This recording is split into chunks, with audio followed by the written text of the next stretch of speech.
آقا دی نسبت دے صدقے سانو سب نو مدینہ دکھلا دے آقا دی نسبت دے صدقے سانو سب نو مدینہ دکھلا دے میرے مولا تو میری دعا پوری فرما دے تو ہے الہ تو کبریا تیرا کرم مولا کر کرم کرم مولا اللہ اللہ اللہ اللہ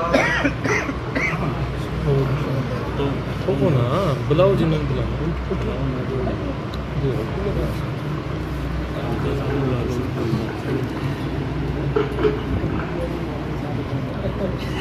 اب میں مسجد کمیٹی کے صدر جناب ڈاکٹر ریاض صاحب گزارش کرتا ہوں وہ آ کر خدمات جو ہیں وہ پیش کریں. بسم اللہ الرحمن الرحیم. سب سے پہلے تو آپ صاحب کا بہت شکریہ کہ آپ کے تعاون سے یہ تمام معاملات مسجد کے جو چلتے ہیں اور رمضان میں خاص کر جس طرح اخراجات میں اضافہ ہوتا ہے اور آپ سب لوگ اس میں بڑھ چڑھ کے مسجد کی خدمت کرتے ہیں ہمارا ساتھ دیتے ہیں. تمام انتظامیہ کی طرف سے ہم سب آپ کا شکریہ ادا کرتے ہیں. اب ہم بلاتے ہیں اپنے قاری صاحب کو جنہوں نے پہلی رمضان سے لے کے آج تک قرآن پاک پڑھا آپ لوگوں کو سنایا اور آپ سب لوگوں نے سنا. تو میں اپنے بزرگ حاجی رمضان صاحب کو بلاتا ہوں تو آپ قاری صاحب کی خدمت کریں.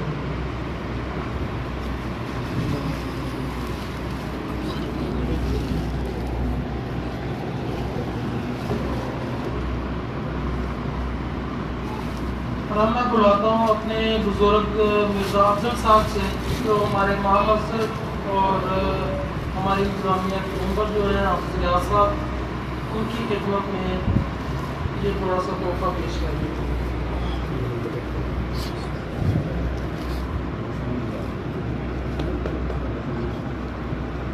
اور اب میں بلاتا ہوں ہمارے بزرگ جو ہیں چاچا منا تاکہ وہ آئیں اور ہمارے جو قاری صاحب کے ساتھ نعمان صاحب آتے ہیں ان کی خدمت میں یہ تحفہ پیش کریں.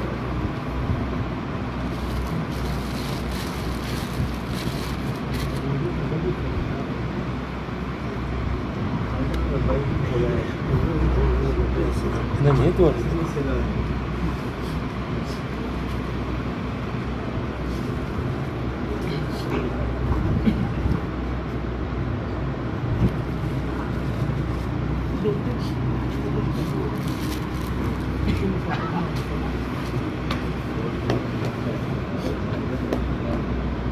ایک بار میں اپنی اور انتظامیہ کی طرف سے آپ سب کا مشکور ہوں، شکریہ ادا کرتا ہوں.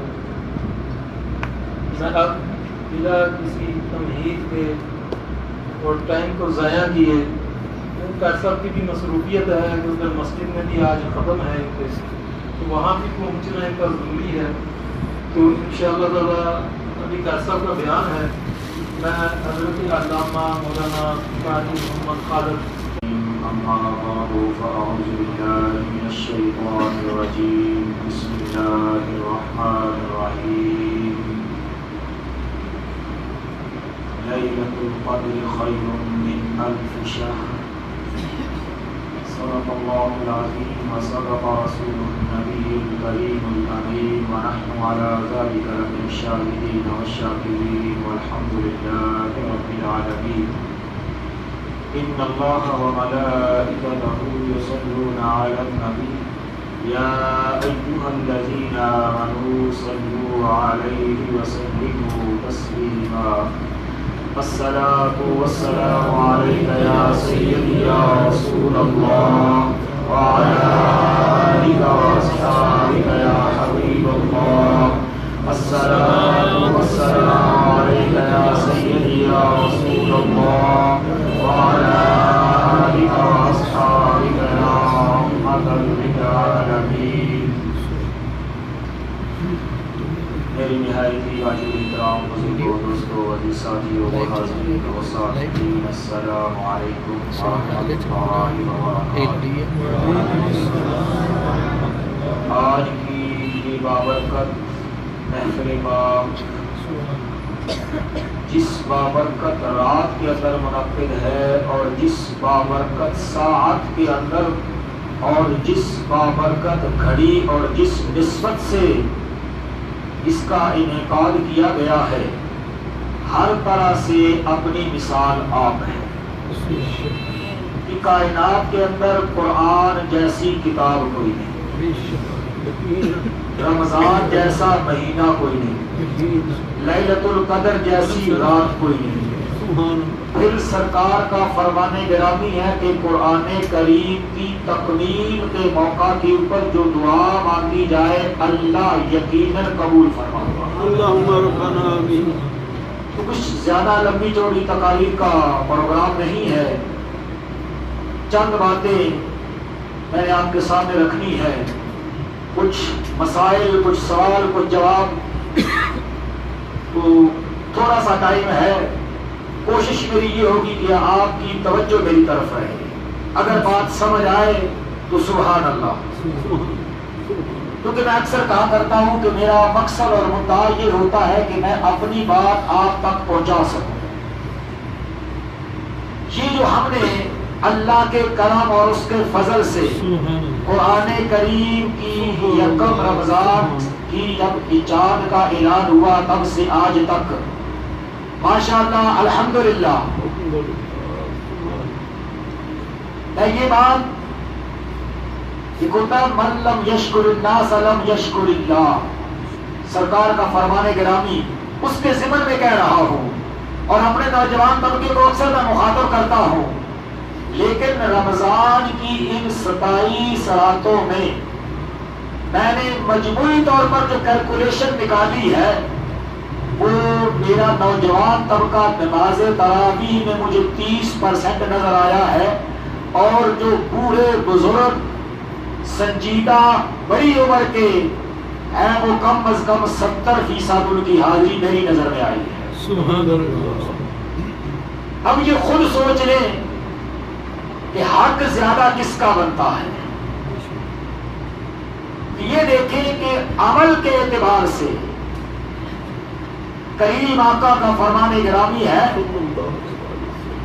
کہ چھوٹے کے ساتھ شفقت، بڑے کا ادب و احترام، اور اس کی اگر جیت اور تفصیل کے اندر میں جاؤں گا تو ٹائم زیادہ لگ جائے گا۔ جو چھوٹے کے ساتھ شفقت کرنی ہے، پیار کرنا ہے، کیوں کرنا ہے؟ علماء نے، مفسرین نے، محدثین نے لکھا کہ بڑا چھوٹے کے ساتھ شفقت یہ سوچ کر کرے کہ یہ گناہوں میں مجھ سے کم ہے، یعنی اگر میری عمر 50 سال ہے، اس کی عمر 20 سال ہے، تو میرے گناہ زیادہ ہے، اس کے گناہ کم ہے۔ اور بڑے کو کہا چھوٹے کے ساتھ شفقت اس نظریے کے ساتھ کہ تیرے گناہ زیادہ ہے، اس کے گناہ کم ہے۔ چھوٹے سے کہا گیا کہ تو اس کا ادب کر، کس نظریے سے؟ نظریہ یہ دیا گیا کہ تیری عمر 20 سال ہے، اس کی عمر 50 سال ہے، تیری نیکیاں کم ہے، اس کی نیکیاں زیادہ۔ تو خدا کے لیے میرا نوجوان طبقہ کی زندگی نہ جانے کس موڑ کے ساتھ چھوڑ جائے۔ پچھلے رمضان میں کتنے چہرے تھے ہمارے درمیان، آج نہیں ہے، نہ جانے اگلے رمضان کس کو نصیب ہونا ہے۔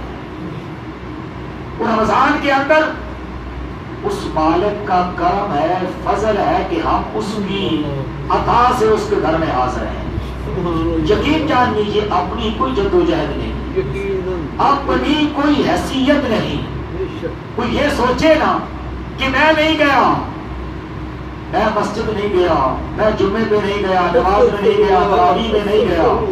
خدا کے لیے میں اکثر ایک جملہ کہتا ہوں کہ سوچ اے پگلے، تو کیا جاتا، تیری کیا حیثیت تھی، تجھے میرے مالک نے پسند ہی نہیں کیا، اس نے بلایا ہی نہیں کہ ہاں میرے گھر میں جھک جا میری بارگاہ میں۔ اپنے نصیب پہ ماتم کر، سوچ ذرا کہ کون سی تجھ سے لغزش اور غلطی ہو گئی کہ تجھے تیرے رب نے پسند ہی نہیں کیا کہ میری بارگاہ میں جھک جائے. خدا کے لیے یہ وہ رات ہے کہ کریم آقا کے فرمان کے مطابق اور سب سے بڑھ کر رب کے قرآن کے فرمان کے مطابق کہ ایک رات کی تھوڑی سی عبادت. صحابہ عرض کرتے یا رسول اللہ وہ جو پہلی امتوں کا آپ احوال بتاتے تھے کہ ایک شخص تھا اس نے 1000 مہینے دن کو روزہ بھی رکھا, جہاد بھی کیا, رات کو ساری رات قیام بھی کیا. سونے وہ تو بڑی بہار لٹ گیا نیکیاں بھی. رب دی بارگاہ بڑا ہی مکرم اور بڑا ہی اعلیٰ مقام پا گیا. صحابہ اس کی قسمت پہ رش کر رہے ہیں. رب دیکھ رہا ہے کہ میرے محبوب کے غلام کتنی نیکیوں کی تمنا اور تڑپ رکھتے ہیں. رب نے جبریل کو بھیجا, جا جبریل جلدی جا, میرے محبوب کے غلاموں میں نیکی کی تمنا تڑپ رہی ہے, نیکی کی محبت پنپ رہی ہے. جا جا کر اعلان کر دے لیلۃ القدر خیر من الف شہر. سونے تیرے غلام چاہے ابو بکر و عمر ہو, چاہے قیامت میں آنے والا آخری امتی کیوں نہ ہو, جو تھوڑی سی عبادت اس رات میں, یہ بھی نہیں کہا کہ 100 نفل پڑھے گا تو 50 نفل پڑھے گا تو اتنا صدقہ خیرات کرے گا تو اتنے روزے رکھے گا تو نہیں, کہا تھوڑی سی عبادت کر لے گا نا. وہ جو 1000 مہینے دن کو روزہ بھی رکھا, جہاد بھی کیا اور رات کو ساری رات قیام کرتا, رب کو راضی کرنے کی عبادت جدوجہد کرتا. سونا تیرا غلام تیرا امتی اس رات کو تھوڑی سی عبادت کرے گا تو میں اسے کتنا اجر دوں گا, کس نسبت سے دوں گا. یہ ہے جو سرکار کا امتی. تو رب نے قرآن اتار دیا, جبریل جلدی جا. مولا کیا پیغام فرمایا, جا میرے محبوب کے غلاموں کے لیے یہ محبت کا پروانہ لے جا, ان کی نجات کا بخشش کا ذریعہ بنا دیتا ہوں کہ جا انہیں جا کر یہ فرمان سنا دے.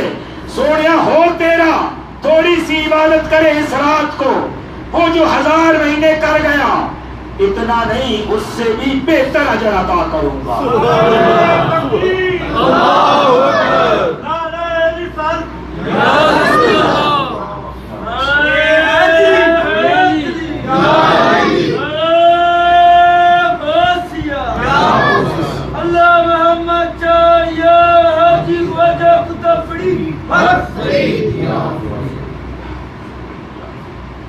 تو عرض کرنا یہ ہے کہ یہ رات یوں تو کتنی راتیں آئی ہم نے سو کے گزار دی. یاد رکھو نہ جانے کون سی رات آئے گی ہمیں جو قبر میں سو کے بیت جائے. خدا کے لیے اگر ہم نے یہاں اس دنیا میں رہنا ہے تو اس کے لیے ہم یقیناً جدوجہد کرتے ہیں. کوئی نہ کوئی ذریعہ معاش, کوئی نہ کوئی تعلیم, کوئی نہ کوئی انسٹیٹیوٹ. یہ سارے جتنے جھنجٹ ہیں نا کیوں ہے کہ زندگی کو گزارنا کیسے ہے. چھوٹی عمر ہے تو اسکول میں ڈال دو, بڑی عمر ہے تو کالج میں, اس سے بڑا ہوا یونیورسٹی میں ڈال دو, اس سے بڑا ہوا کام پہ ڈال دو, اس سے بڑا ہوا ملازمت. بس پھر آگے یہی زندگی کا مقصد ہے. اللہ نے بھی کچھ ہماری ذمہ داریاں لگائی ہیں. خدا کے لیے اس طرف بھی توجہ دیجیے. اس زندگی میں رہنے کے لیے اگر لوازمات چاہیے تو اس قبر والی زندگی کے لیے بھی کچھ نہ کچھ چاہیے. خدا کے لیے اس طرف بھی توجہ دیجیے. تو آج صرف چند مسائل میں نے آپ کے سامنے رکھنے ہیں کہ یہ جو ہم نماز تراویح 20 رکعات پڑھتے ہیں یہ سنت ہے اور سنت بھی مؤکدہ ہے. جیسے ظہر کی 4 رکعات ہے سنت مؤکدہ, جیسے فجر کی 2 رکعات ہے سنت مؤکدہ, اور ان کا ٹائم ہے عشاء کی جب اذان ہوتی ہے یعنی جب ٹائم شروع ہو جاتا ہے. آج کل کم و بیش 8:47 پہ شروع ہوتا ہے اور کم از کم صبح 3:15 سے 16 تک یہ ٹائم رہتا ہے. اور یہ ہرگز قطعاً آج اشاعت ہوئی ہے وہ سب سے زیادہ سیدنا فاروق اعظم رضی اللہ تعالیٰ عنہ کے دور میں اس کو منطبق کیا گیا, جمع کیا گیا, کتابی صورت کے اندر ضابطے بنائے گئے, قانون بنائے گئے, حتیٰ کہ فوج بنائی گئی، اس کے قانون اور قاعدے کلیے وضع کیے گئے، آپ نے یہ قاعدہ کلیہ بنا کر مسلمانوں کو 20 رکعت کے لیے، اور جو پہلا امام مقرر کیا گیا جس قاری